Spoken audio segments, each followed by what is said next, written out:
I had just retired when my daughter-in-law called. "I'm going to leave my 3 kids with you.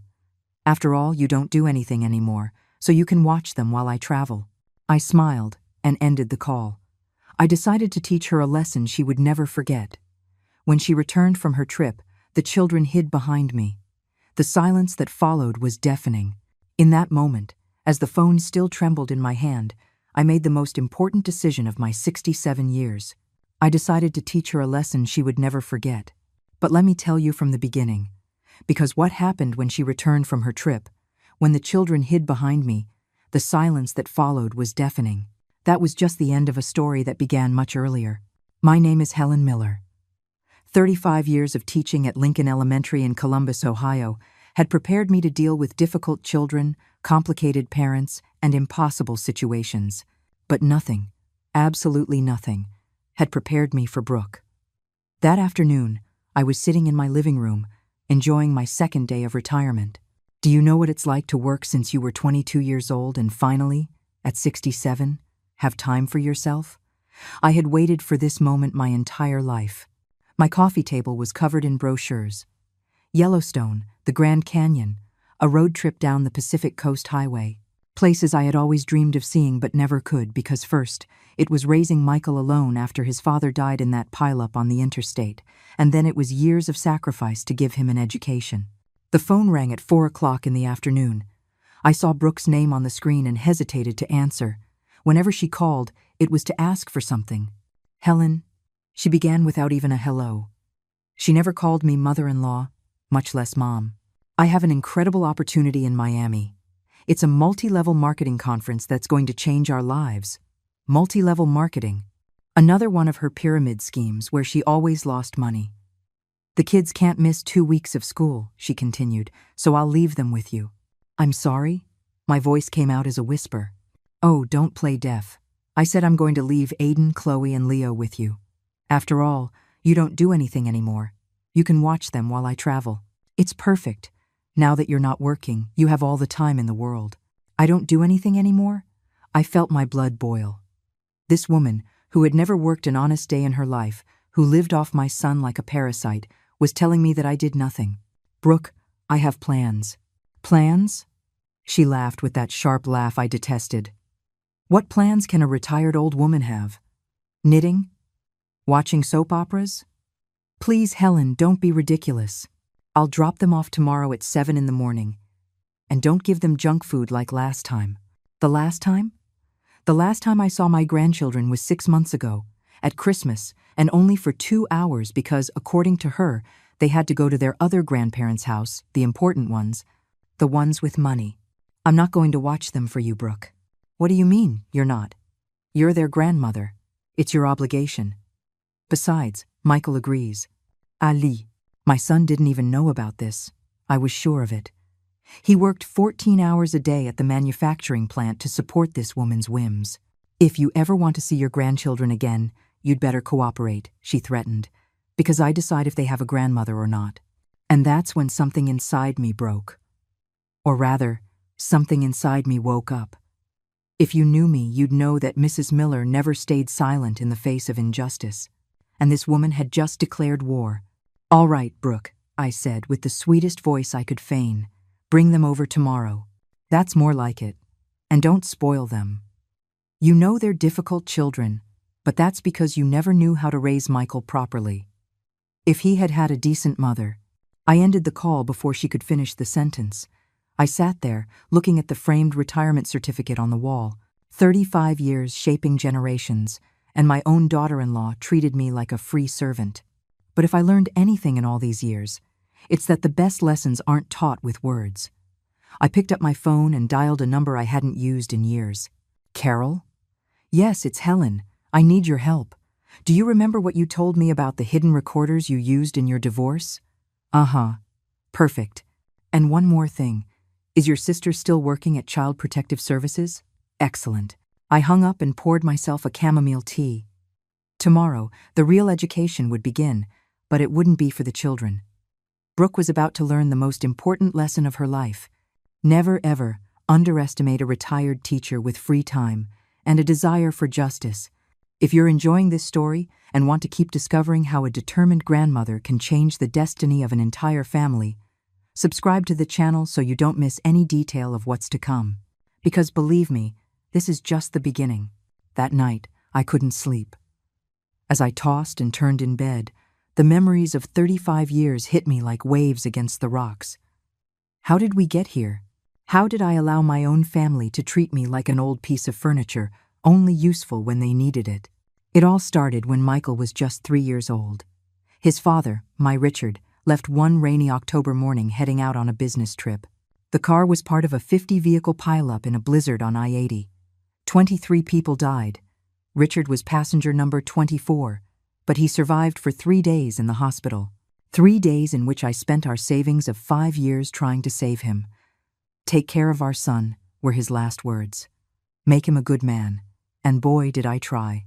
I was left with $100 in the bank account, a 3-year-old boy, and a teaching degree from the state university. The first few years were a hell I wouldn't wish on anyone. I worked double shifts, morning at the public elementary school, afternoons tutoring.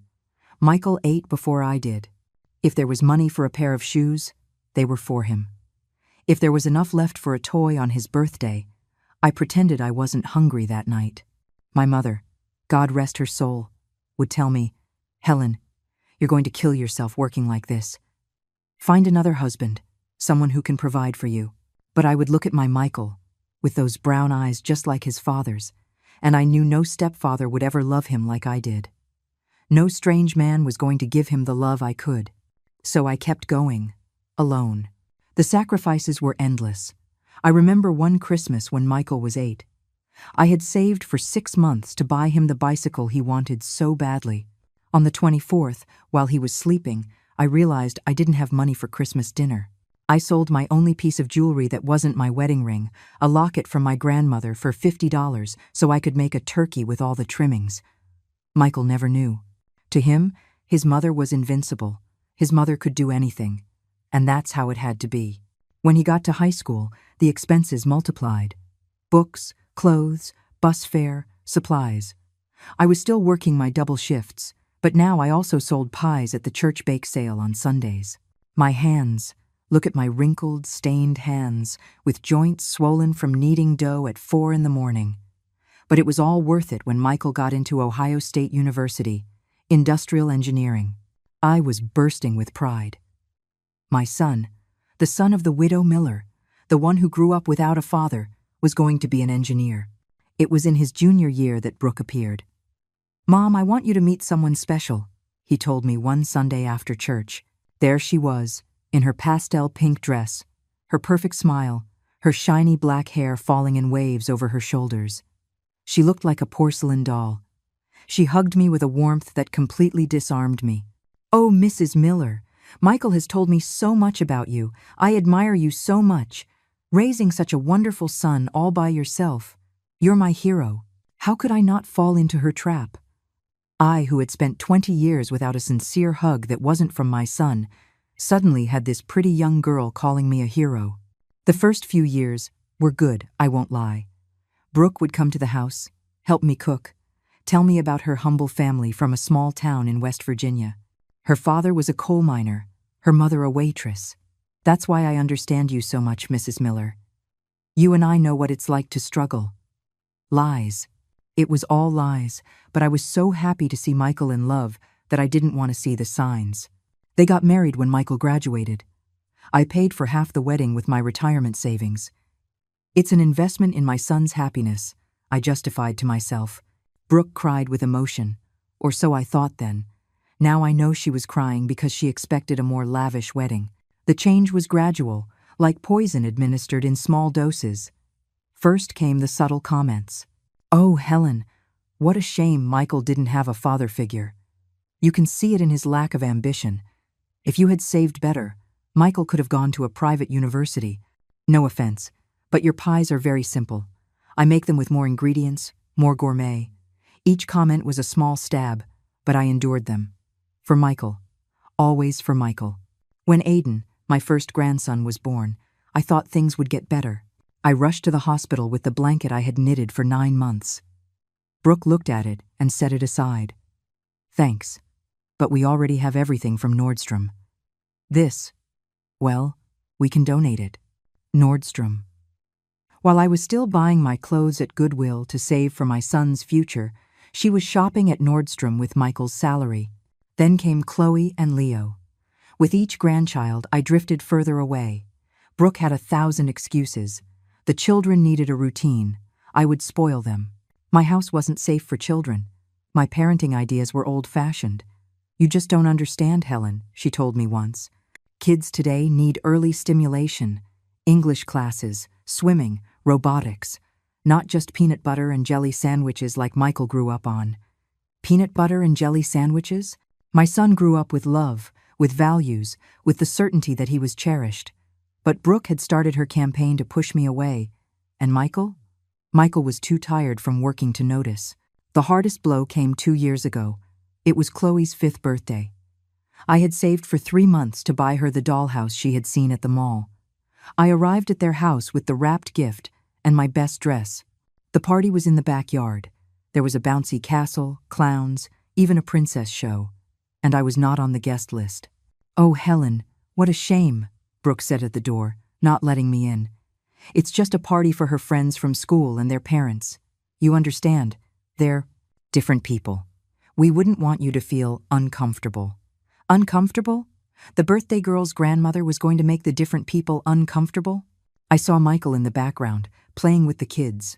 He didn't look up. He knew I was there and did nothing.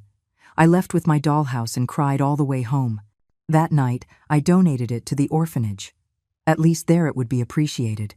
And now, after all this, after years of humiliation and contempt, Brooke wanted me to be her free babysitter, as if all the pain she caused could be erased with a snap of her fingers when she needed me.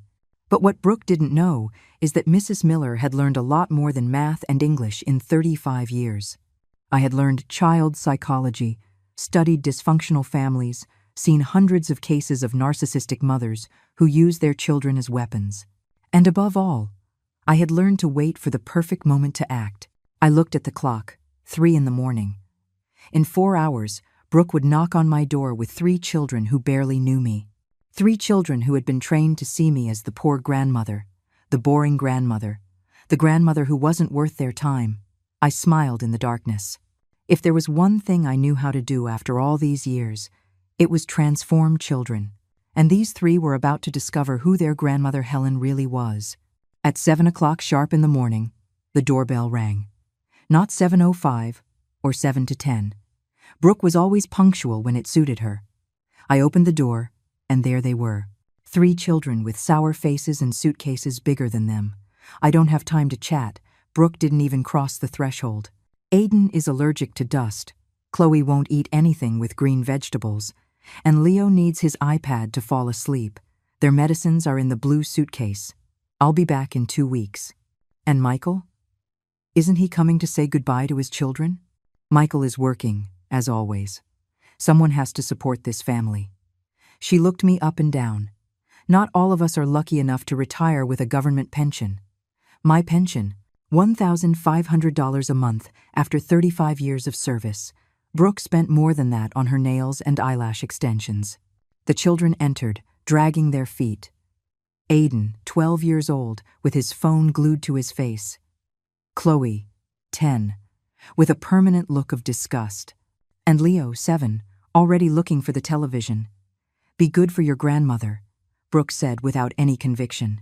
Then she leaned in close to me and whispered, "And don't you dare fill their heads with ideas. Remember that I decide if they ever see you again." She left without saying goodbye to her children. Not a kiss, not a hug. Just the sound of her heels clicking away and the engine of her brand new SUV. I stood there with 3 children who looked at me as if I were the enemy.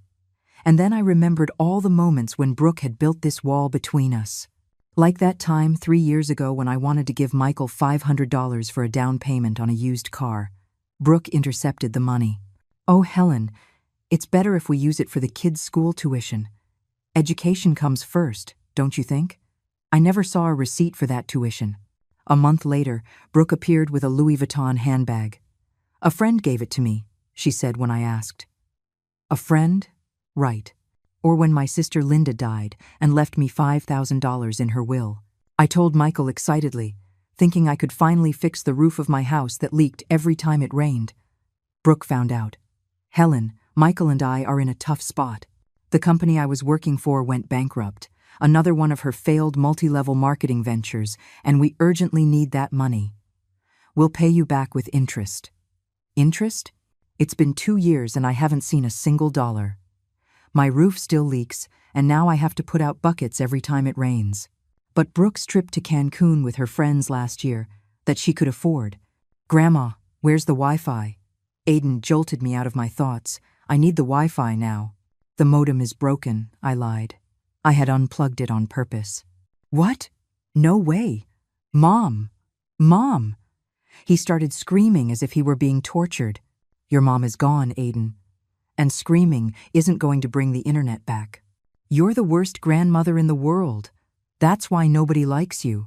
There it was. Brooke's poison coming out of my grandson's mouth. It didn't hurt. I was prepared. I'm hungry, Chloe interrupted. But I'm not going to eat anything you cook. Mom says you're a terrible cook and that's why Dad is so skinny. And I want to watch YouTube, Leo added. At home, I watch YouTube all day. I looked at the three of them. Perfect products of neglect disguised as modern parenting. Children who knew no limits, who didn't understand respect, who had been programmed to despise me. But then I remembered the exact moment Brooke crossed the final line. It was last Christmas. I had prepared my specialty, a holiday turkey with stuffing that my mother taught me, green bean casserole and cranberry sauce. I had cooked for 2 days.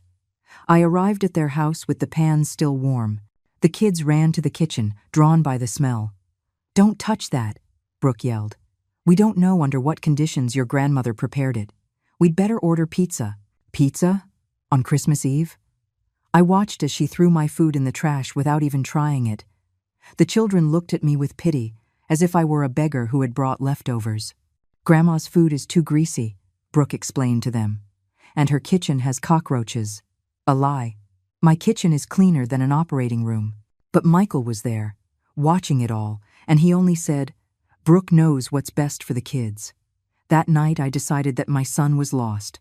But my grandchildren might still have a chance. Grandma, do something. We're bored.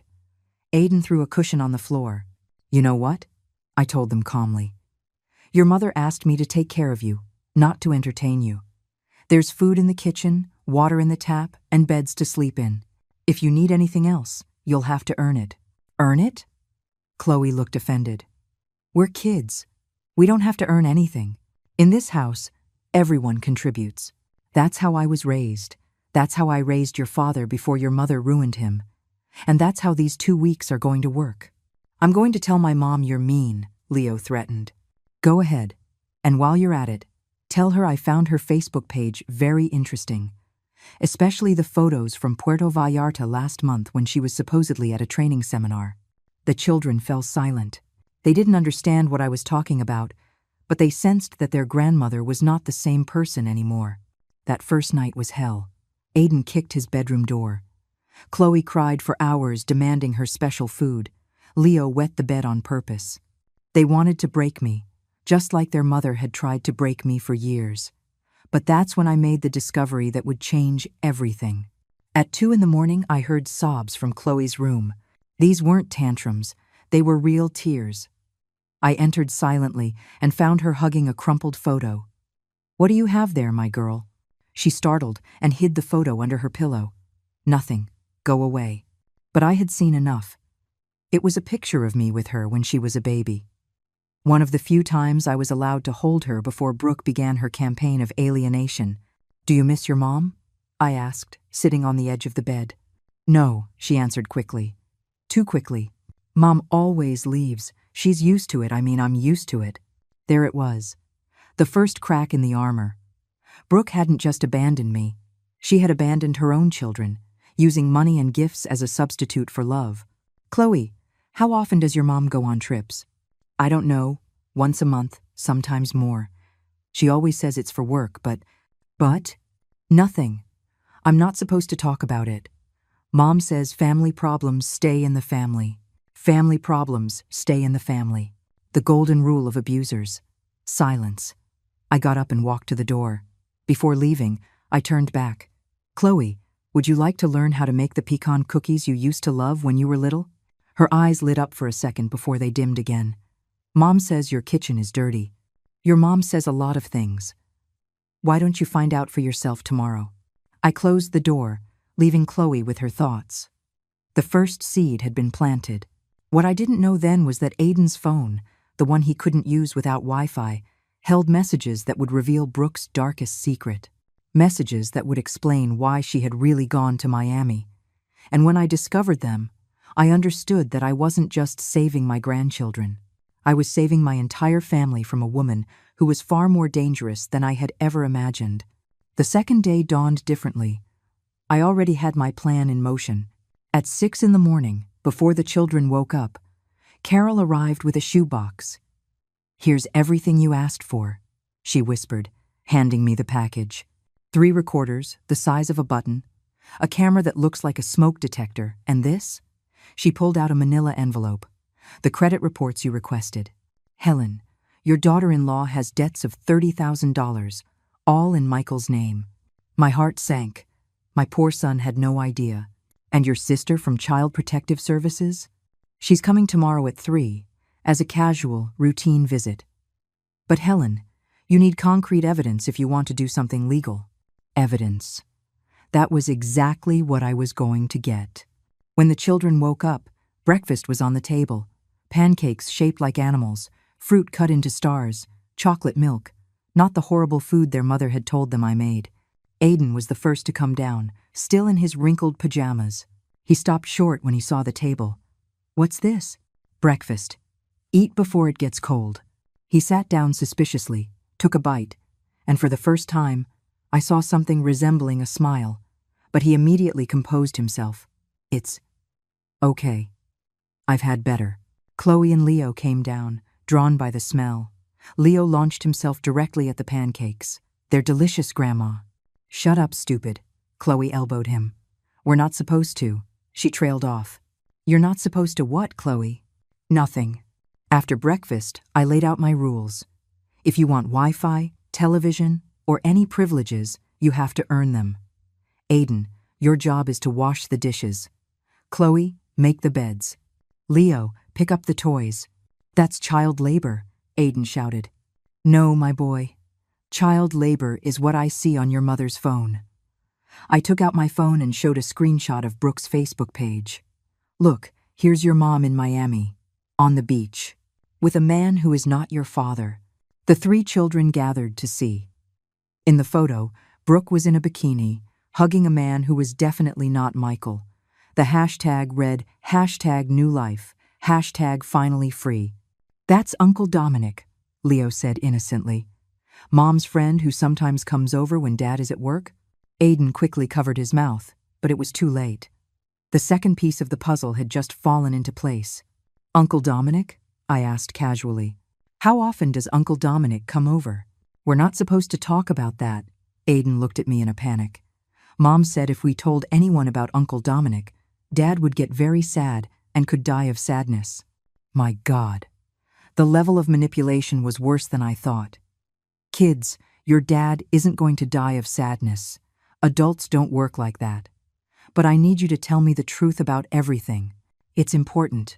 "Why?" Chloe crossed her arms. "Why do you want to know?" "Because I love you. And when you love someone, you protect them. And right now, you need protection." It was Leo who broke first. The youngest, the most innocent, the one who wasn't completely contaminated yet. "Grandma, why does Mom say you're mean if you make such yummy pancakes?" "I don't know, sweetheart. What else does your mom say about me?" "She says you're poor and embarrassing. That's why we can't visit you. She says your house smells bad and that you're a bitter old woman who ruined Dad's life." Every word was a stab, but I kept my composure. I discreetly installed the first recorder under the dining room table. "And what do you think?" "Your house smells like cinnamon and coffee," Chloe said in a low voice. "It smells like home." That afternoon, while the kids were doing their assigned chores protesting, but doing them, I checked Aiden's phone. I had forgotten that kids these days save everything to the cloud. With a little patience, I accessed his Google account. What I found chilled my blood. WhatsApp conversations between Brooke and this Dominic. They weren't just lovers. They were planning something much worse. "I have almost everything ready," Brooke wrote. Michael signed the papers without reading, as always. "The house is already in my name." "And the brats?" Dominic replied. "I'll leave them with the old woman as soon as he gives me the divorce. Besides, Michael works so much he barely sees them. He won't be able to ask for custody. But we need more money to move to Miami for good. The old woman has a house. It's worth at least $200,000. When she dies, Michael inherits, and as his wife, half is mine. Or was mine. We'll see how we can get all of it." I kept reading. Brooke had taken out 3 credit cards in Michael's name. She had sold the car that was in his name and told him it had been stolen. She had even tried to take out a loan using my house as collateral but needed my signature. That's why the monthly trips. They weren't for work. They were to meet Dominic in different cities. They had been to Cancun, Puerto Vallarta, Playa del Carmen, all paid for with the money Michael was killing himself to earn. I took pictures of everything, every message, every photo, every piece of evidence. My friend Carol was right. I needed to document everything. That night, during dinner, I decided to test the children. "What would you like to do tomorrow?" "Go home," Aiden answered automatically. "To which house? Your dad's house or Uncle Dominic's house?" Chloe's fork clattered onto her plate. I don't know what you're talking about." "Chloe, sweetheart, I know it's hard, but I need you to tell me the truth. Does Uncle Dominic live with you?" "No. Well, sometimes, when Dad travels for work, he stays to take care of us." "In the guest room?" Leo let out a nervous giggle. "No, Grandma. He sleeps in Mom and Dad's room, and he doesn't let us in. And they make weird noises." Aiden stood up from the table, furious. "Shut up, Leo! Mom said not to say anything. And what else did your mom tell you not to say?" It was then that Chloe broke. The tears started falling like a waterfall. "That Dad is boring. That Uncle Dominic is more fun. That soon we're going to have a new house with a pool. That we're not going to be poor like Dad anymore. That we're not going to end up like you, Grandma, living in an old, ugly house." I hugged her. For the first time in years, my granddaughter allowed me to hug her. And she cried. She cried like the 10-year-old girl she was, not like the little robot Brooke had tried to create. "Grandma," Aiden whispered, and for the first time there was no hostility in his voice. "Does Dad know?"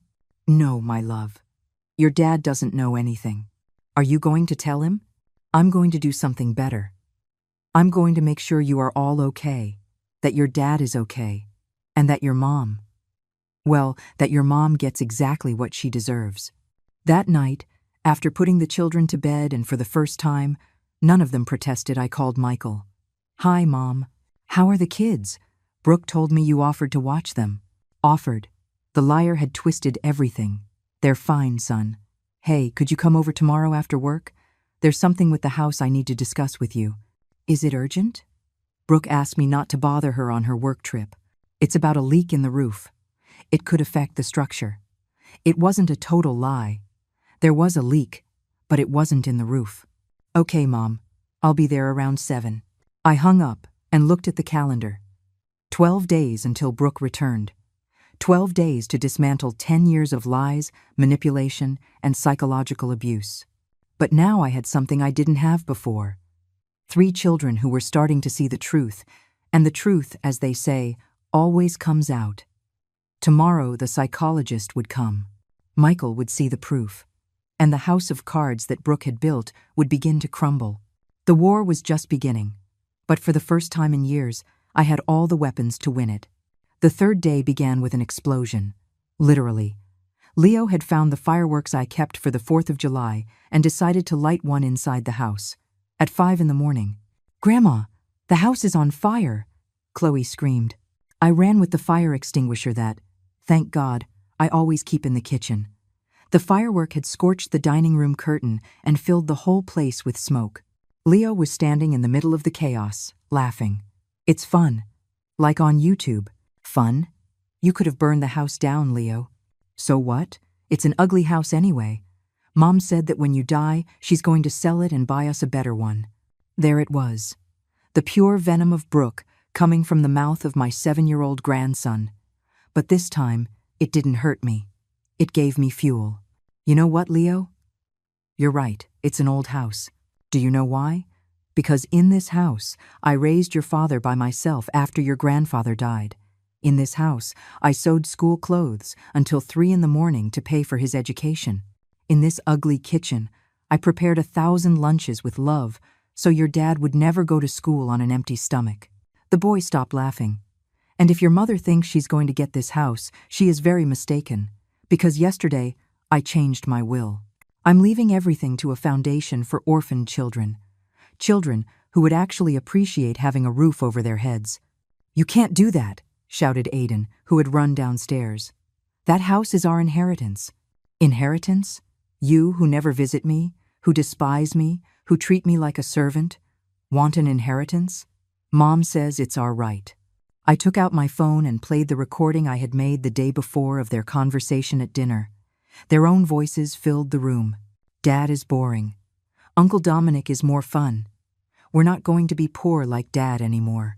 The 3 of them stood there, petrified. You recorded our conversation? Chloe was pale. I recorded everything, my girl. Every word, every confession.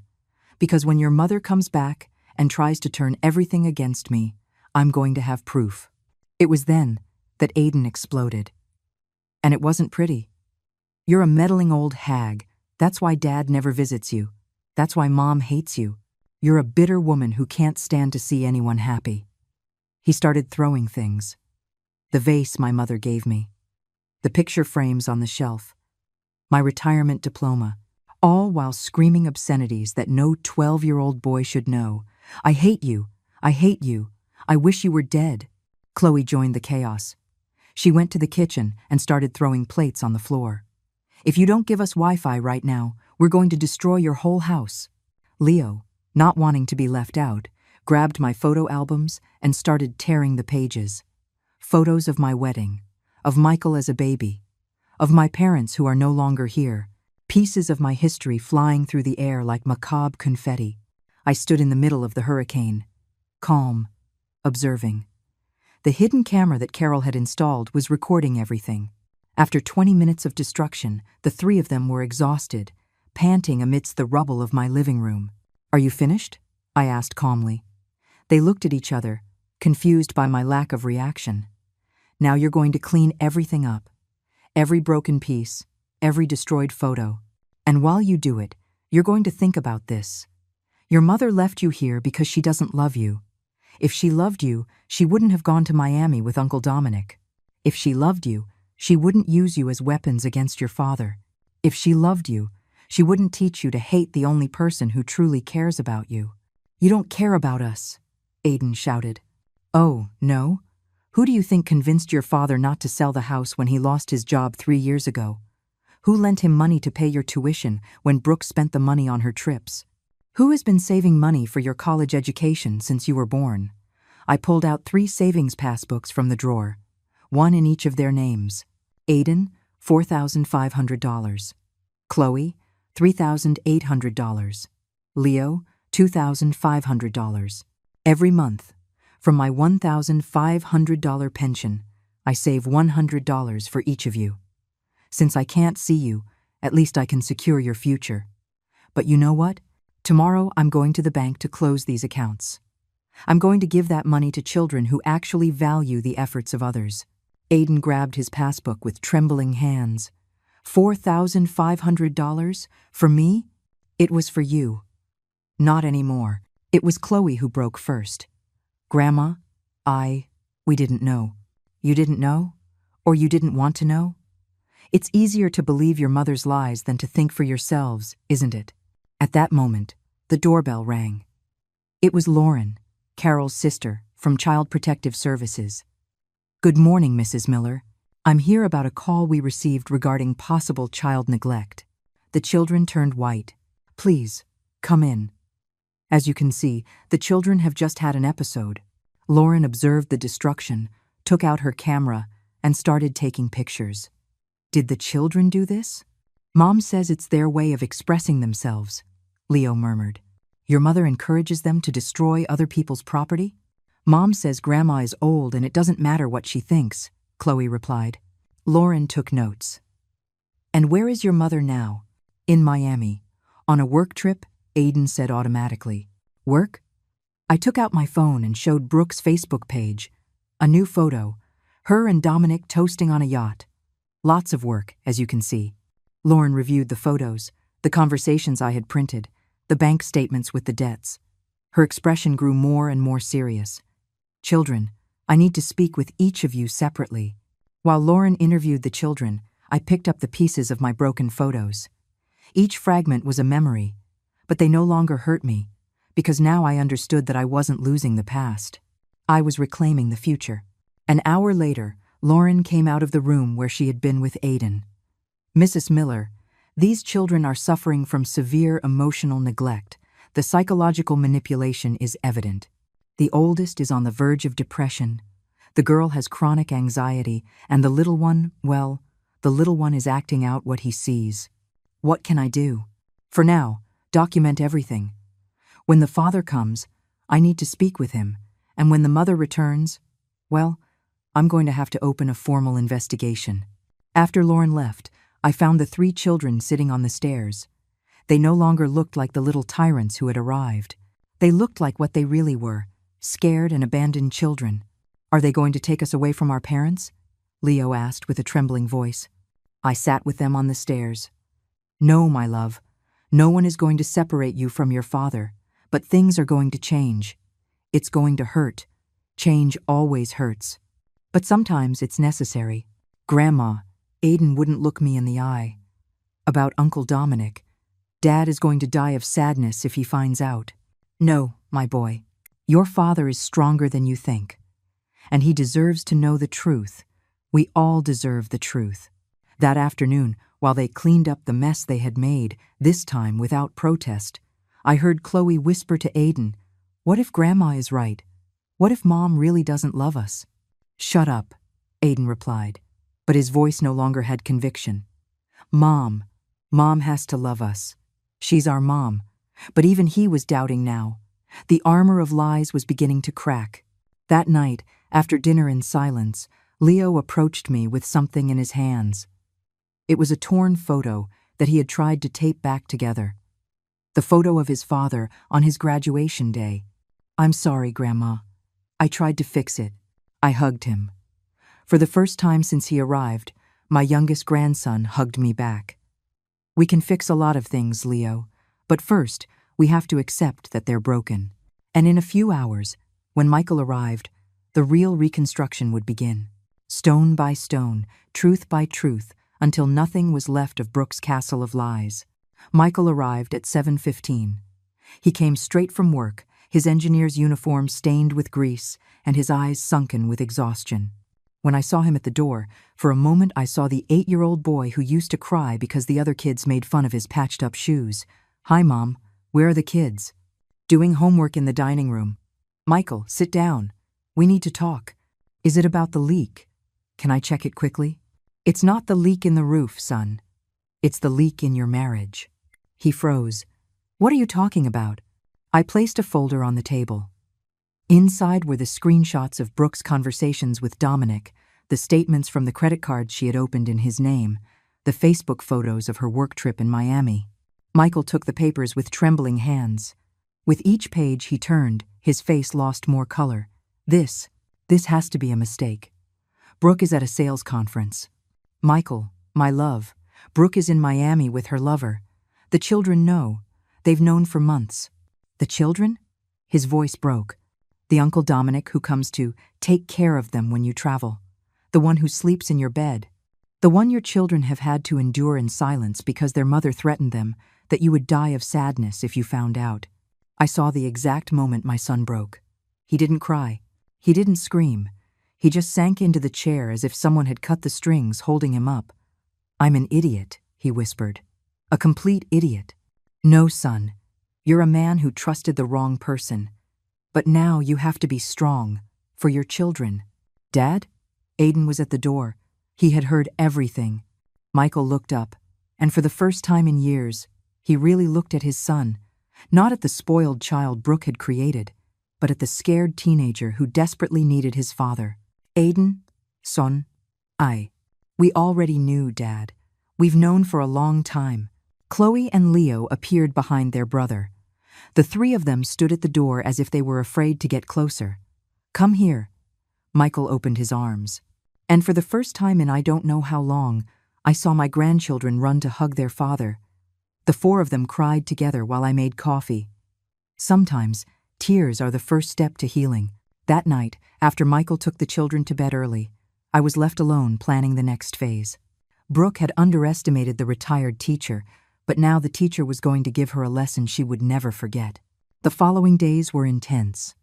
Michael took a vacation, the first in 3 years, and practically moved into my house with the children.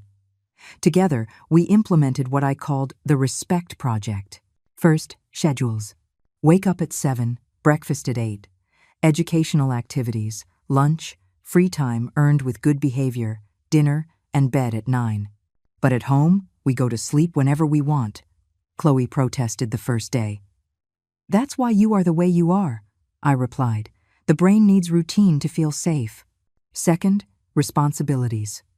Each child had age-appropriate chores. Aiden helped with the garden, Chloe in the kitchen, Leo organized the games. This is exploitation, Aiden muttered as he trimmed the plants. No, this is family, Michael corrected him. In a family, everyone contributes. Third, real consequences. If they didn't comply, there was no Wi-Fi. If they shouted, time out. If they broke something, they fixed it or paid for it with their allowance. But most importantly, family sessions with the psychologist Carol had recommended. Dr. Wallace came to the house 3 times a week. These children have been used as pawns in a sick game, she told me after the 3rd session. The mother has conditioned them to reject any authority other than her own, but paradoxically, she herself is absent. It's a classic case of parental alienation combined with emotional neglect. Can it be reversed? With time, patience, and a lot of love. But yes, it can. And little by little, it started to work. On the 5th day, Chloe asked me to teach her how to make pecan cookies. As we kneaded the dough, she started talking. Grandma, why does Mom hate you so much? She doesn't hate me, my girl. She fears me. Fears you? Why? Because I represent everything she is not. I worked my whole life, built something with my hands, raised a son with values. She wants everything easy, fast, without effort. And when someone like me exists, it reminds her that she chose the wrong path. Is Mom a bad person? I considered my answer. Your mom is lost. She made wrong decisions, and now she's so deep in her lies that she doesn't know how to get out. But that doesn't justify the harm she has done to you. On the 7th day, Aiden approached me while I was sewing Leo's shirt. Grandma, can I ask you something? Of course, my boy. Why did you never defend yourself? All these years, when Mom spoke badly of you, why did you never say anything? Because I thought keeping the peace was more important than being right. It was a mistake. Sometimes, silence isn't peace. It's complicity with abuse. Do you regret it? I regret not acting sooner, but I don't regret acting now. On the 8th day, something extraordinary happened. Leo, my youngest grandson, the most damaged by the neglect, brought me a drawing. It was our family. Michael, the 3 children, and me in the center. Brooke was not in it. And your mom? I asked gently. Mom is on a trip, he replied. She's always on a trip. But you're always here. That night, Michael and I had a conversation we should have had years ago. Mom, I'm so sorry. I failed you as a son. No, Michael. I failed you as a mother. I should have taught you to recognize the signs. I should have protected you better. How did I not see what was happening? Because love blinds us, son. And because manipulators are experts at making us doubt our own perception. What am I going to do when she comes back? That's what we're preparing for. I have a plan. And I did have a plan. With Carol's help, I had contacted a lawyer specializing in divorces with parental alienation. With Lauren from Child Protective Services, we had a complete file. With Dr. Wallace, we had psychological evaluations of the children. On the 9th day, the children did something that left me speechless. They organized a dinner for their dad and me. They cooked with supervision, set the table, and even made a centerpiece with flowers from the garden. "It's to say thank you," Aiden explained, with no trace of the hostile boy who had arrived. "Thank you for not giving up on us." During dinner, Michael took out his phone. "Brooke sent me a message. She says she'll be here in 5 days and hopes the kids are ready." "Ready for what?" Chloe asked. Michael looked at me. It was time to tell them. "Kids, when your mother comes back, things are going to change a lot. Dad is going to file for divorce." I expected tears, protest, drama. Instead, Leo asked, "Are we still going to be able to come to Grandma's?" "You're going to live with me," Michael said, "and you'll see your grandma every day if you want." "And Mom?" Aiden tried to sound indifferent, but I saw the pain in his eyes. "Your mom will have to make decisions. But no matter what happens, you are going to be okay. I promise you." That night, as I tucked Leo in, he told me, "Grandma, you know what? I don't miss the iPad anymore." It was a small miracle, but big changes always start with small miracles. There were 5 days left until Brooke's return. 5 days to finish preparing everything. Because when she walked through that door, she wouldn't find the broken children she had left, nor the submissive mother-in-law she expected to manipulate. She would find a united, strong family, ready for battle. And I, the old retired teacher who, according to her, did nothing, was about to teach her the most important lesson of her life. Never, ever underestimate the power of true love over manipulation. The 10th day began with a revelation that changed everything. Chloe came to my room at 6 in the morning, her eyes red from lack of sleep. "Grandma, I need to tell you something. Something I haven't even told Dad." I sat up in bed and hugged her. "What's wrong, my girl?" "Mom. Mom has another phone. One that Dad doesn't know about. She hides it in her makeup bag. One day, I saw it by accident and..." She trailed off, trembling. "And what did you see?" "Photos. Lots of photos. Of her with Uncle Dominic. But also, there were documents. Papers from a bank in Miami. And something about a house she bought there." My heart stopped. "A house in Miami?" "Yes. And there was more. An email from a lawyer about custody. Mom wants to take us to live in Miami with Uncle Dominic. It said something about how the U.S. doesn't have an extradition treaty for civil cases or something like that." My God. Brooke wasn't just planning to leave Michael. She was planning to steal the children and disappear. "Is there anything else I should know?" Chloe hesitated, then pulled something from her pajamas. It was a USB drive. I copied everything. I don't know why I did it. Maybe because deep down, I knew that someday someone would need to see it. I hugged her tightly. My 10-year-old granddaughter had had to carry this secret alone, being braver than many adults. I plugged the USB into my old computer. What we found was devastating. Not only was there evidence of the house in Miami purchased in Dominic's name with money Brooke had been siphoning from their joint accounts for 2 years, but there was also a detailed plan. Phase 1. Convince M that I need a training trip to Miami. Phase 2. During my absence, Dominic will empty the house of anything valuable. Phase 3. Upon my return, I will provoke a fight with the old woman. I'll make it look like she mistreated the children. Phase 4. I'll use that to justify leaving with the children, for their safety. Phase 5. Once in Miami, there's no turning back. But the worst was in an audio file. It was Brooke talking to someone on the phone. "I don't care if the brats cry for their dad. They'll forget in 2 months. Besides, Michael is so pathetic he won't even fight. And if he does, I have edited videos that make it look like he hits Aiden. Technology works miracles, my friend." Chloe was crying. Was Mom going to say that Dad hit us? "Your mom was willing to do anything to get her way. But Dad has never laid a hand on us. Never." "I know, my love. That's why I've been recording everything since you arrived. To protect you and your dad." Just then, Aiden walked in. "What are you guys talking about?" Chloe told him everything. I saw the fury grow in my eldest grandson's eyes. "I'm going to kill her. I'm going to..." "No, Aiden.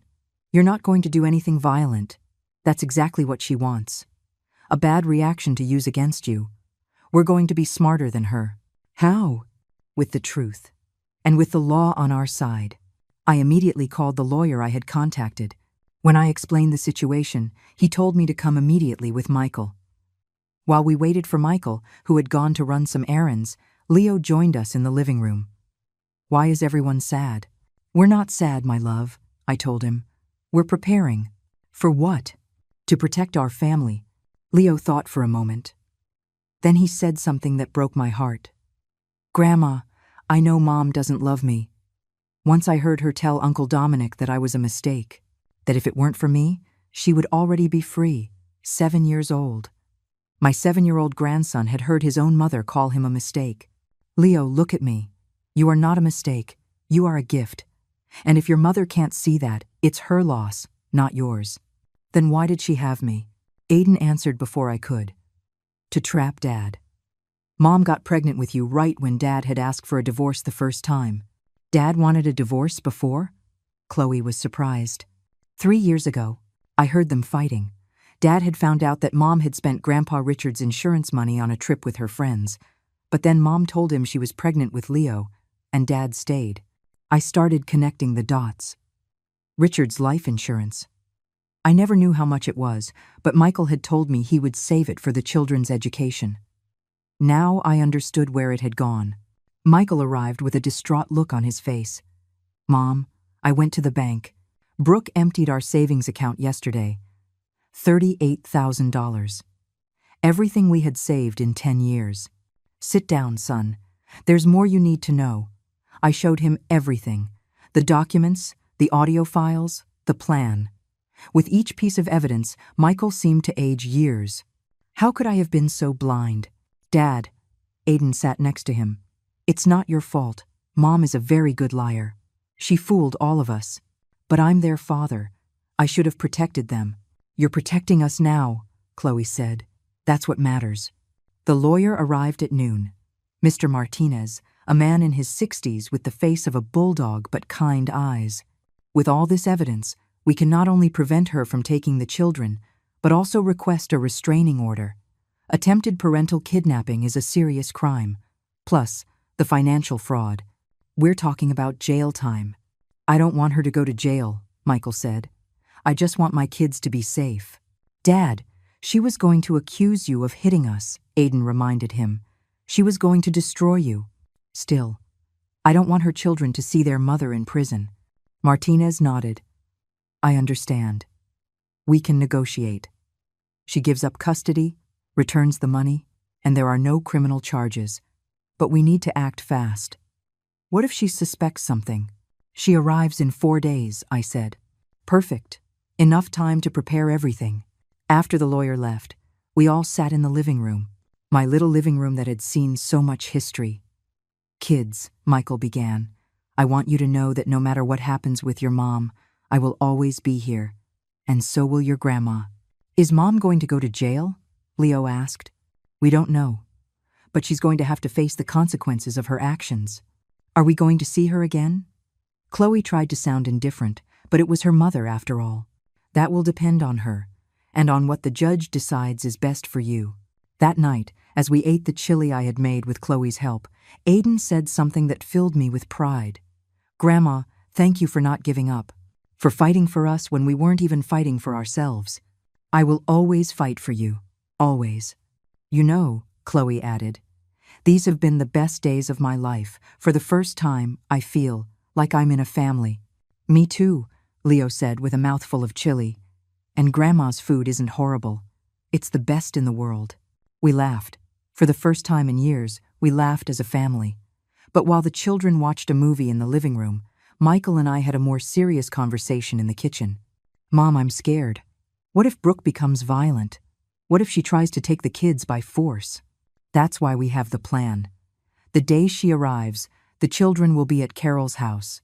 The police will be alerted. The lawyer will be present. She won't be alone with them for a single minute. And what if the kids miss her later? What if they hate me for separating them from their mother? The children will miss the mother they never had, not the one they do have. And with therapy and love, they will heal. We will all heal." I looked at my grandchildren in the living room, cuddled on the sofa watching the movie. In 10 days, they had changed so much. They were no longer the little broken tyrants who had arrived. They were children.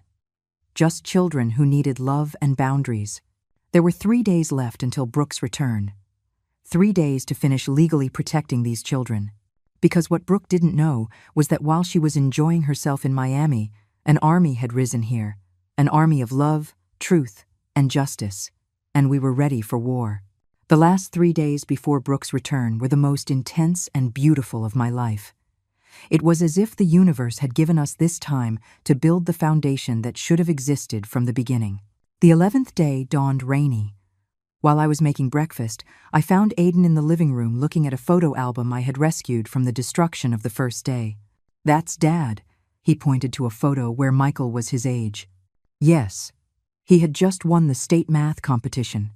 Look at the pride on his face. He looks like me. No, my boy, you look like him. And not just physically.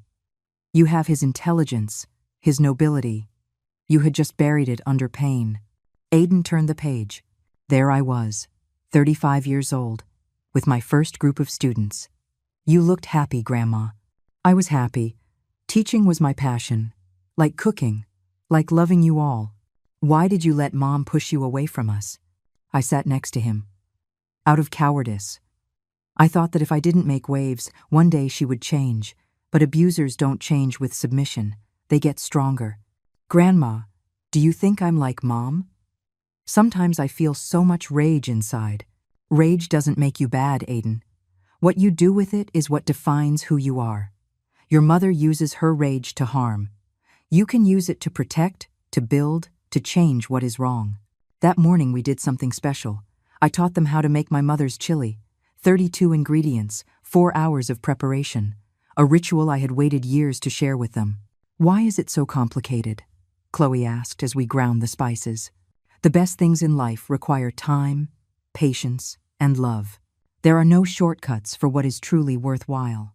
Leo was in charge of toasting the spices. His little face of concentration was pure poetry. It smells like Christmas, he said. It smells like tradition, I corrected. Like history. My great-grandmother, your great-great-grandmother, made this chili. She survived the Great Depression, 2 world wars, and now it lives on in us. Are we history? Leo seemed amazed by the idea. We are living history, my love. Each of us carries the stories of those who came before. While we cooked, Michael worked at the dining room table with the lawyer, signing documents, preparing the legal strategy. From time to time, he would look at us with a sad smile. Dad seems different, Chloe observed. Your dad is waking up from a very long dream, I explained. It hurts to wake up, but it's necessary. That afternoon, Dr. Wallace came for a special family session. I want each of you to write a letter to Brooke. Not to send it, but to get out what you're carrying inside. Aiden wrote 3 pages of fury. Chloe, 1 page of questions. Leo drew his mother as a monster with suitcases instead of hands. Michael wrote only 1 line. I forgive you, but I will not allow you to cause any more harm. I wrote, I failed as a mother-in-law by not stopping you sooner. I will not fail as a grandmother. Now, the doctor said, I want you to burn them. Let go of the pain. In the backyard, under the light rain, we burned the letters in a clay pot. As the paper turned to ash, Leo asked, Are we free now? Now we begin to be free, the doctor replied. The 12th day was for practical preparation. Carol came with her sister Lauren from CPS. The day Brooke arrives, the children will be at my house, Carol explained. It's better they don't witness the initial confrontation.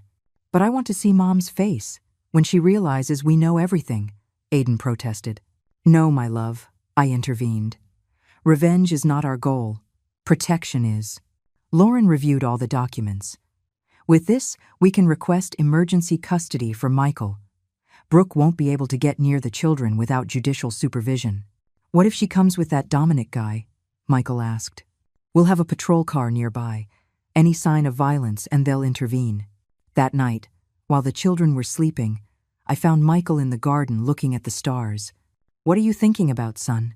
About Dad. Do you think he would be disappointed in me? Your father would be proud that you are finally doing the right thing. It took me a long time, But you got there. That's what counts. Mom, how did you manage to raise a son alone? How did you find the strength? I didn't find it. I built it. Day by day, decision by decision, just like you are building it now. On the 13th day, the last day before Brooke's return, we decided to do something special, a real family day. We went to the park where I used to take Michael when he was a boy. The children ran, played, got dirty. For the first time in years, I saw them just being kids. Grandma, look. Leo had climbed the tallest tree. I can see the whole city. Be careful, I shouted, but Michael stopped me. Let him, Mom. He needs to feel brave. Chloe and I sat on a bench eating corn on the cob. Grandma, when Mom comes back, is all of this going to end? No, my girl. This is just beginning. What's going to end is the fear, the manipulation, the lies. What if Mom cries? Whenever she cries, Dad forgives her for everything. Not this time. This time your dad has something stronger than your mom's manipulation. What? The truth. And you all to protect. Aiden approached us with cotton candy for everyone. I spent my allowance, but it was worth it. That's my grandson. Learning that giving is worth more than receiving. At sunset, we returned home. The children were exhausted but happy. While I was making dinner, I heard them talking in the living room. Do you remember when Mom used to bring us here? Leo asked. Mom never brought us here, Aiden replied. Mom never took us anywhere that wasn't the mall. But Grandma did, Chloe said. In just 13 days, Grandma has given us more than Mom has in years. My heart swelled with love and sadness at the same time. During dinner, Michael made an announcement. Tomorrow is going to be a difficult day, but I want you to know that no matter what happens, we are a family. And real families protect each other. Is Mom not family? Leo asked, confused. Mom is your biological mother. But family? Family is who is here when things get tough. Family is who loves you unconditionally. Then Grandma is more family than Mom, Leo concluded with the simple logic of children. That night, as I tucked them in, each one said something I will cherish in my heart forever. Aiden, Grandma, thank you for not giving up on me, even though I was horrible to you. Chloe, Grandma, I want to be like you when I grow up. Strong and brave. Leo, Grandma, can I call you Mama Helen? I already have a mom, but I need a real mom. I couldn't hold back the tears. You can call me whatever you want, my loves. I will always be your grandma who loves you. Michael and I stayed in the kitchen late, going over the plan for the next day. At 10 in the morning, I take the kids to Carol's house. At 11, the lawyer comes. At 11:30, the patrol car will be on the corner. Brooke said she arrives at noon, and we will be ready. Before sleeping, I looked at the photos of these 13 days I had taken with my old phone. The transformation was impressive. From 3 broken and hostile children to 3 children healing, laughing, being a family. Tomorrow, Brooke would return expecting to find her submissive mother-in-law and her emotionally abandoned children. Instead, she would find the consequences of her actions. She would find that true love is always stronger than manipulation. She would find that the family she had despised had become an impenetrable wall protecting the children she had used as weapons. And I, the old retired teacher, was ready to teach the final lesson, the most important one, the definitive one. It was 11:58 in the morning. Michael and I were sitting in the living room with Mr. Martinez beside us. The documents were on the coffee table like soldiers ready for battle. My phone showed a message from Carol. The kids are fine. Playing in the yard, they don't suspect a thing. At 12:03, we heard the engine of Brooke's SUV. My heart was beating so hard I was sure Michael could hear it. Calm down, Mom, he said, taking my hand. She has no power over us anymore. The door opened without a knock. Classic Brooke, walking in as if she owned the place. She was tan, wearing a new dress that probably cost more than my monthly pension, and dragging a Louis Vuitton suitcase. Ugh, it's so hot, she exclaimed, without even looking at us. Michael, what are you doing here? You should be at work. Where are the kids? I hope you haven't spoiled them, Helen. It's hard enough for me to. She stopped when she saw the lawyer. Who is this? Brooke. Michael stood up. His voice was firm. Nothing like the exhausted man who had arrived 13 days ago. We need to talk. Talk about what? I'm tired from the trip. The kids and I are going home. The kids aren't here, I said calmly. And they're not going anywhere with you. Her face changed. The mask of sweetness cracked a little. Excuse me? Michael, what does this mean? Mr. Martinez cleared his throat. Mrs. Miller, I'm Mr. Martinez.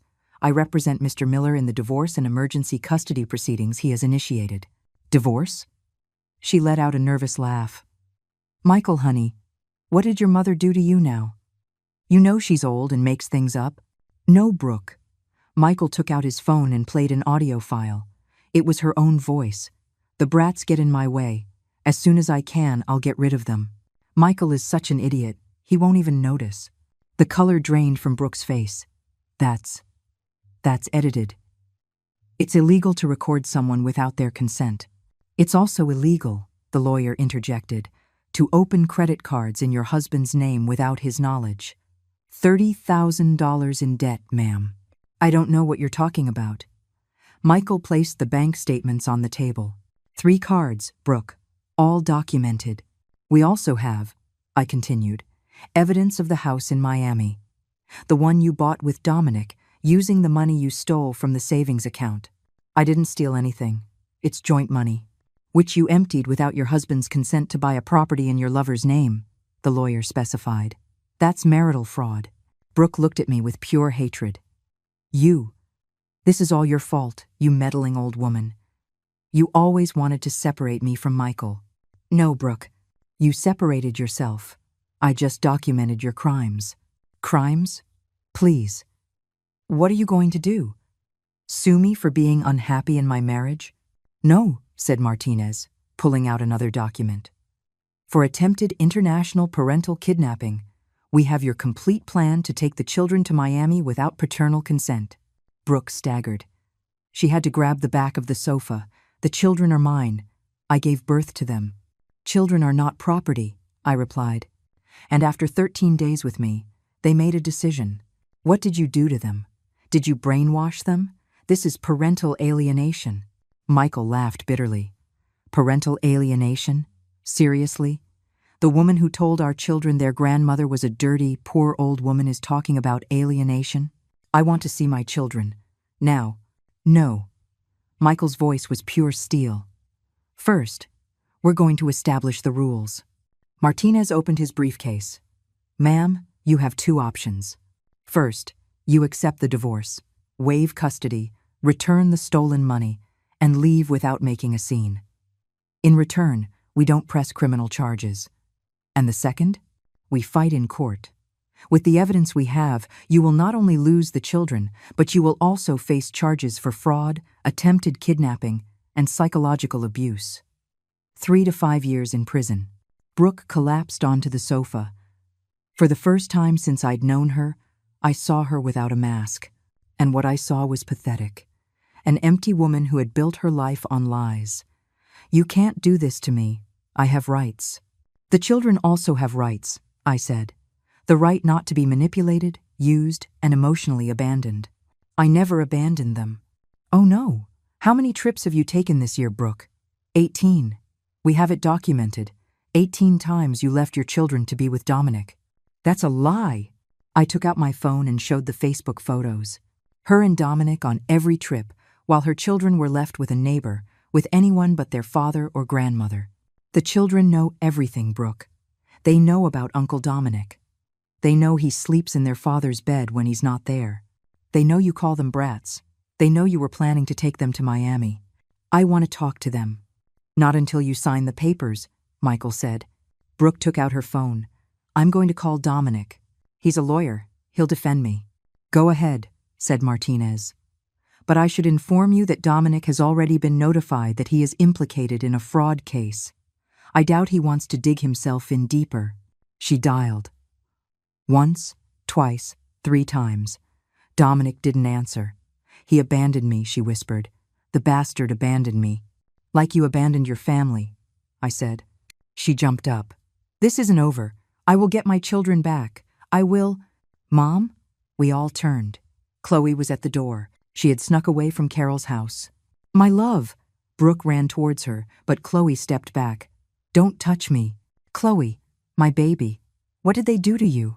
What did this old woman tell you?" "Grandma didn't tell me anything." "You said it all. In your messages with Uncle Dominic. In your lies. In every time you left us. I was working to give you a better life." "No. You were traveling with your lover while we thought we were orphans with living parents." Aiden and Leo appeared behind their sister. Carol came running after them. "I'm sorry, Helen." They snuck out when I wasn't looking. "It's okay," I said. "Maybe they needed to do this." Brooke tried to approach Aiden. "Son, my love, your sister is confused." "No, Mom. You're the one who's confused if you think we're going back with you. I am your mother. A mother doesn't call her son a mistake," Leo said in his little voice. "I heard you. You told Uncle Dominic that I was a mistake." Brooke turned pale. "No, I didn't."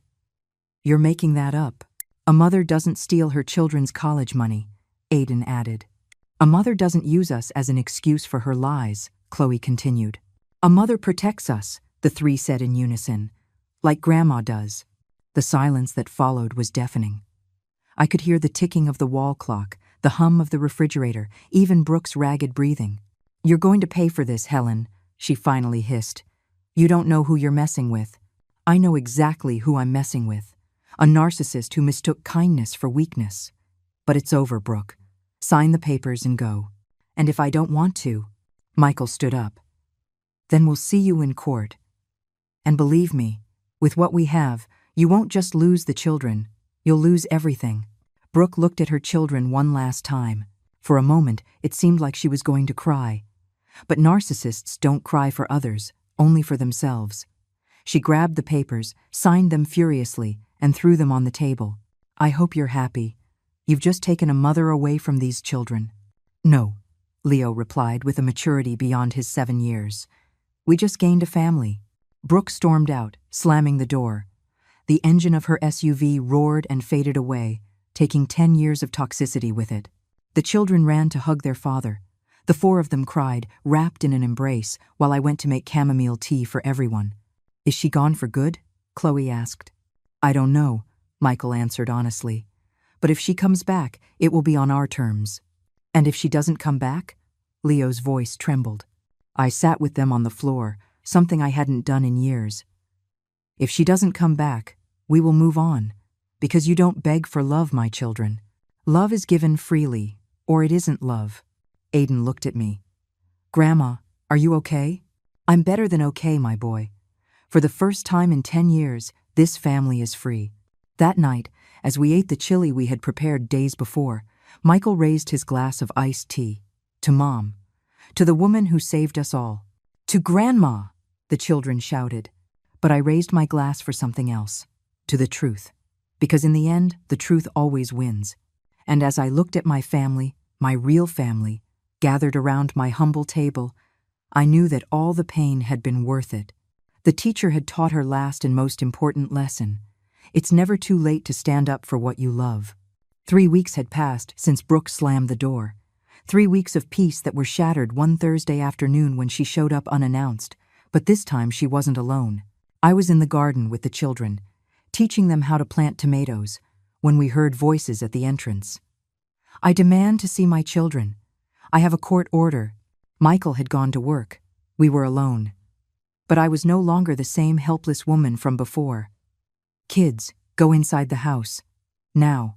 "But Grandma?" Aiden began. "Now." They obeyed. From the window, 3 scared little faces watched. At the entrance stood Brooke, a man I assumed was Dominic, and a woman with a folder. "Mrs. Miller," the woman introduced herself. "I'm from social services. We received a report of child abuse and neglect against you." "Of course," Brooke's counterattack. "Perfect," I replied calmly. "Come in. Check whatever you like." Brooke smiled maliciously. "I also reported that my husband is an alcoholic and violent, and that you cover for him." Dominic added, "We have witnesses who will confirm everything." "Witnesses?" I laughed. "How much did you pay them?" The social worker, a young woman named Patricia, seemed uncomfortable. "Ma'am, I need to speak with the children alone." "Of course." But first, can I show you something? I took out my phone and played a video. It was from day 3, when the children destroyed my living room. It clearly showed me remaining calm while they acted violently. This is what Brooke calls abuse, not responding to violence with violence. Patricia watched intently. The children did that? Ask them. And ask them why they did it. That doesn't prove anything, Brooke shouted. This old woman has them threatened. At that moment, Michael arrived. He had left work early. Behind him were Mr. Martinez and, to my surprise, Lauren from Child Protective Services. Patricia? Lauren greeted her colleague. What are you doing here? We received a report. Yes, we were notified. That's why I came. This family has been under my supervision for 3 weeks. I have a complete file. Lauren pulled out a thick folder. Psychological evaluations of the children, therapy reports, evidence of emotional neglect by the mother, attempted international kidnapping. That's false. Brooke was losing control. We also have this. Michael took out his phone. Recordings of Brooke admitting the reports are false. He pressed play. It was a conversation between Brooke and Dominic from that very morning, recorded because Dominic, trying to save himself, had started recording everything. It doesn't matter if it's true or not, Brooke's voice said. I just need CPS to believe me to get the brats back. With them in my possession, Michael will give me whatever I want. Dominic turned pale. You told me you didn't know I was recording. You imbecile. Brooke slapped him across the face. Patricia, the social worker, was speechless. Mrs. Miller, this is very serious. Filing false reports is a crime. I want to talk to my children. Talk to them, I said. But from here. Kids, you can come out. The 3 of them came out holding hands. They stood 10 feet from their mother. Tell this woman the truth, Brooke ordered. Tell her how your grandmother abuses you. Grandma taught us how to cook, Leo said. Grandma listens to us, Chloe added. Grandma loves us, Aiden concluded. You just use us. She brainwashed you. It's parental alienation. Lauren intervened. Mrs. Miller, in my 20 years of experience, I have never seen such a clear case of projection. You accuse others of exactly what you do. I have something else to show, I said. I went into the house and came out with a box. These are all the cards, drawings, and letters the children have made for me over the years that you threw in the trash. I rescued them from the can when I came to visit. Look at the dates. Patricia reviewed the contents. There were dozens of discarded expressions of childhood love. For my grandma that I can't see, she read from a letter from Chloe from 2 years ago. I miss you, but Mom says you're busy. There's also this. Michael pulled out an envelope. The results from the private investigator I hired. Brooke has been living a double life. Not just with Dominic. She has profiles on 3 dating apps, all active. Dominic exploded. What? You told me I was the only one. Shut up, you idiot. Brooke was cornered. Patricia closed her folder. I've seen enough. Not only is there no evidence of abuse by Mrs. Helen Miller or Mr. Miller, but there is clear evidence of manipulation and false reports by Mrs. Brooke Miller. Furthermore, Lauren added, I am going to recommend that the mother's visits be supervised and that the children continue therapy. You can't do this. Yes, we can, said Martinez.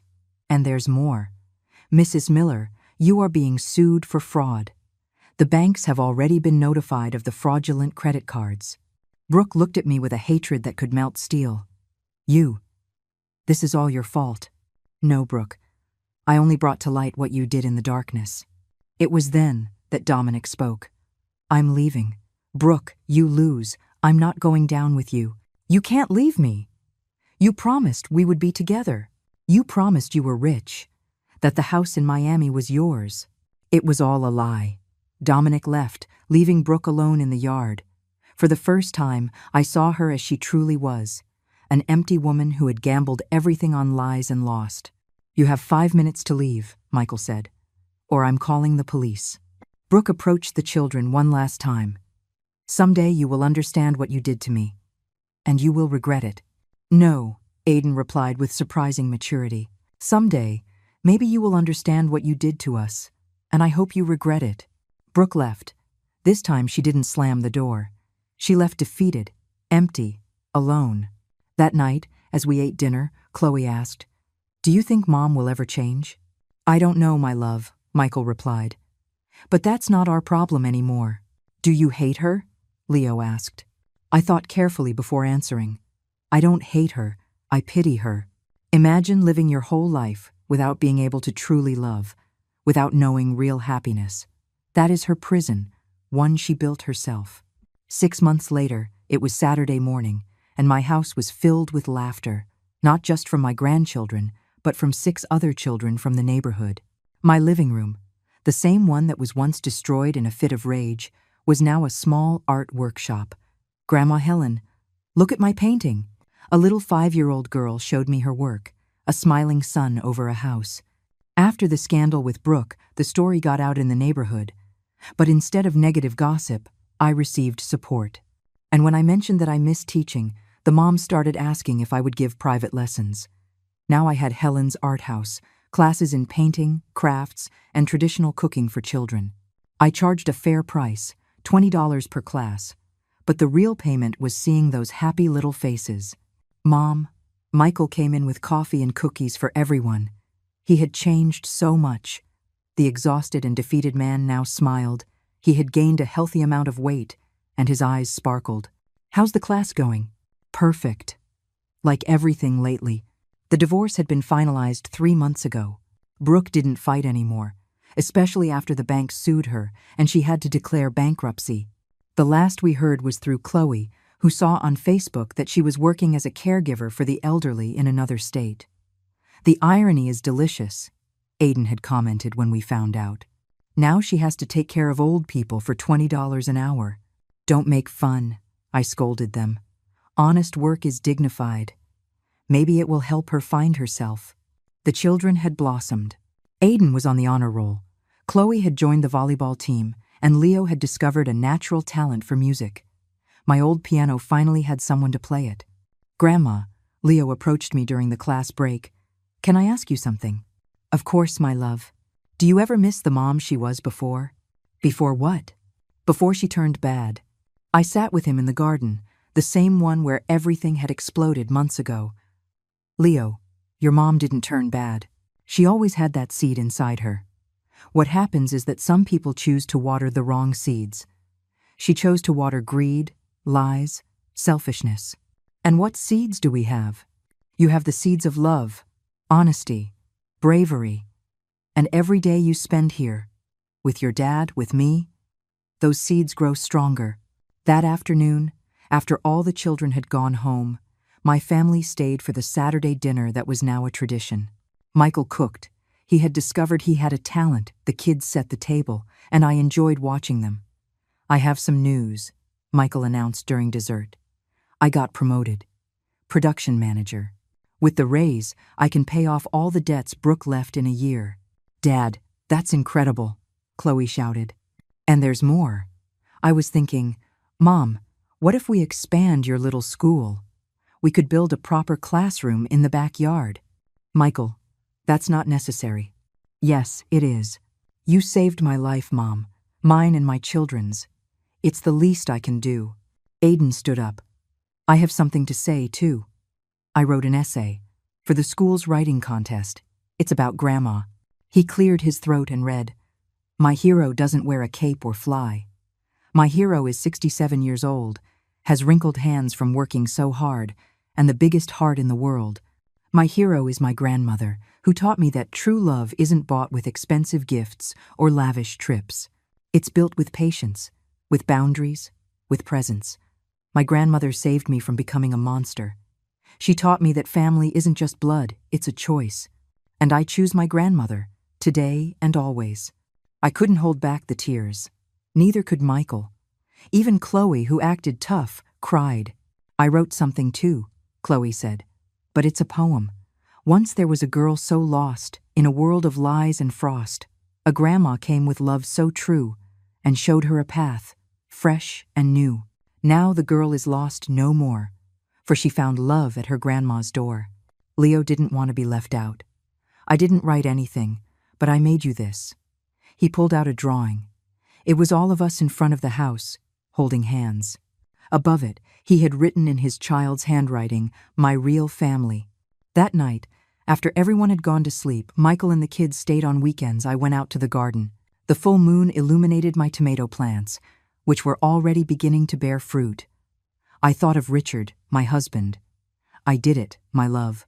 I raised our son. And now I'm raising our grandchildren. Not how we imagined, but I'm doing it.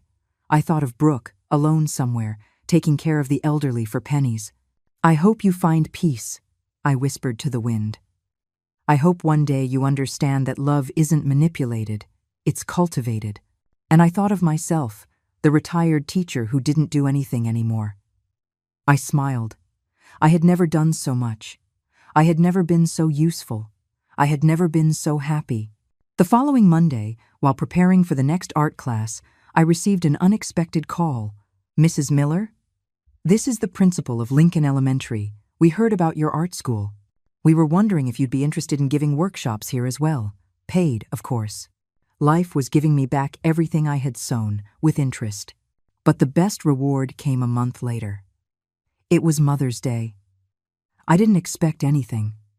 I had never been celebrated much on that day. That morning the children woke me up with breakfast in bed. "Happy Mother's Day, Mama Helen," the three of them shouted. "But I'm your grandmother." "You're more than that," Michael said from the doorway. "You're the mother we all needed." They handed me an envelope. Inside were legal papers. "What is this?" "The children want you to be their legal guardian as well," Michael explained. "In case something happens to me, they want to make sure they stay with you, not with Brooke." "It was our idea," Aiden clarified with pride. I cried. I cried like I hadn't cried since Richard died. But these were tears of pure joy. As we all ate breakfast together on my bed, which nearly broke from the weight, Leo asked, "Grandma, are you happy?" I looked around. My son, recovered. My grandchildren, healing. My house, full of life and purpose. "I'm more than happy, my love. I am whole." And it was true. Because in the end, it wasn't Brooke who lost. It was us who won. We won freedom. We won peace. We won true love. The teacher had taught her final lesson, but the learning would continue forever. Because that's what family is. A classroom where we never stop learning how to love. If this story touched your heart, if it reminded you that it's never too late to stand up for what you love, if it inspired you to set healthy boundaries, share it. Leave a comment telling us where you're reading from. Sometimes, the grandmothers who seem to do nothing are the ones holding the whole world together. And remember, respect isn't begged for, it's earned. And when someone doesn't offer it, it's time to demand it. Subscribe for more real-life stories, where true love always finds a way to win.